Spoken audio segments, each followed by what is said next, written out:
Hello everyone, welcome back to my channel.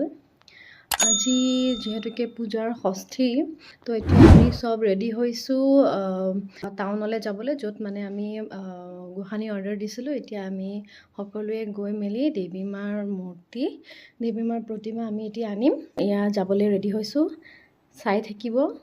Bye bye. এয়া আমি আহি পালোহি, য'ত আমাৰ দেৱী মাৰ মূৰ্তি বনাবলৈ অৰ্ডাৰ দিয়া হৈছিলে।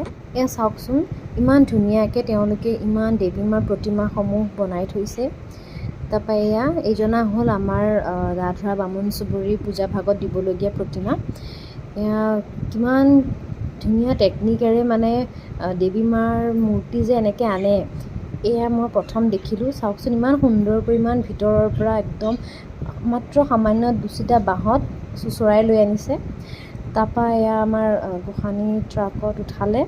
ইয়াতে কিন্তু এটা কথা মই আজি মন কৰিলোঁ, ইমান গধুৰ হয় দেৱী মাৰ মূৰ্তি জনা, কিন্তু ইমান সহজভাৱে এওঁলোকে ইমান ধুনীয়াকৈ মানে ট্ৰাকত উঠাইছে নহয়। সঁচাকৈ কিন্তু এয়া দেৱী মায়ে এক মানে বিশেষ আপোনাৰ শক্তি প্ৰদান কৰে। তাৰ পৰা এয়া ওপৰত ৰখা হৈছিল কাৰ্তিক, গণেশ, লক্ষী আৰু সৰস্বতী। এয়া তেওঁলোকৰ মূৰ্তিও আনি লৈ পেলাই আমাৰ গাড়ীত উঠাই এয়া আমাৰ গাড়ী যাবলৈ বুলি ওলালে ৰাধা বামুণ চুবুৰী পূজা মণ্ডপলৈ।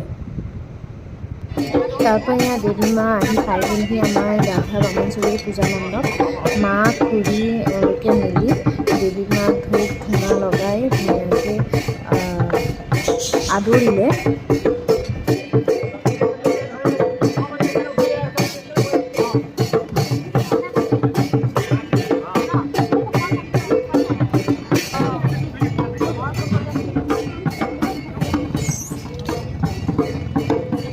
এয়া ঢোল, তাল, দবাসমূহ বাদ্যযন্ত্ৰ বজাই দেৱী মাক পূজাৰ মণ্ডপলৈ আদৰি আনি পূজাৰ বেদীত বহালে।